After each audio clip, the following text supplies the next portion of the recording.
Hi, welcome to my channel. All updates for you. First time சேனலுக்கு வரவங்க மறக்காம subscribe பண்ணிக்கோங்க. இந்த வீடியோல மெட்ராஸ் யுனிவர்சிட்டி ஐடி அப்டேட் தான் பார்க்க போறோம். டிசம்பர் 2024 எக்ஸாமினேஷனுக்கு ஹால் டிக்கெட் வந்து அப்டேட் பண்ணிட்டாங்க. மார்னிங்கே லிங்க் எல்லாமே வந்துருச்சு. பட் வெப்சைட்ல பாத்தீங்கன்னா கொஞ்சம் லேட்டா தான் போட்டுருக்காங்க. வெப்சைட்ல பாத்தீங்கன்னா December 2024 exam UG diploma certificate hall ticket வந்து செப்பரேட்டா போட்டுருக்காங்க. PG MCA MSc IT hall ticket செப்பரேட்டா இருக்கு. எம்பிஏ ஹால் டிக்கெட் வந்து செப்பரேட்டா வந்து போட்டுருக்காங்க.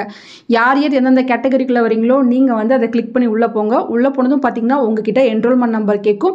உங்க என்ரோல்மெண்ட் நம்பர் கொடுத்து நீங்க சப்மிட் கொடுத்தீங்கன்னா உங்களுக்கான ஹால் டிக்கெட் வந்து ஷோ ஆகும். இன்கேஸ் எக்ஸாம் ஃபீஸ் எல்லாமே நான் பே பண்ணிட்டேன் பட் எனக்கு ஹால் டிக்கெட் எதுவுமே ஷோ ஆகல, அது போல யாருக்காச்சும் இருந்துச்சுன்னா நீங்க இமீடியட்டா யூனிவர்சிட்டியை வந்து காண்டாக்ட் பண்ணுங்க. மற்றவங்களும் உங்கள் ஹால் டிக்கெட்டை வந்து டவுன்லோட் பண்ணி எல்லா இன்ஃபர்மேஷனும் கரெக்டாக இருக்கா, சென்டர் வந்து எங்கே போட்டிருக்காங்க அப்படின்ற இன்ஃபர்மேஷனை வந்து செக் பண்ணி பார்த்துக்கோங்க. நெக்ஸ்ட் வீடியோவில் பார்த்தீங்கன்னா ஹால் டிக்கெட்டில் இருக்க இன்ஸ்ட்ரக்ஷன்லாம் நான் செப்பரேட்டாக எக்ஸ்பிளைன் பண்ணி வீடியோ போடுறேன். ஃபர்தராக உங்களுக்கு வேறு ஏதாச்சும் டவுட் இருந்தாலும் நீங்கள் கமெண்ட் செக்ஷனில் கேட்கலாம். தேங்க்யூ ஃபார் வாட்சிங்.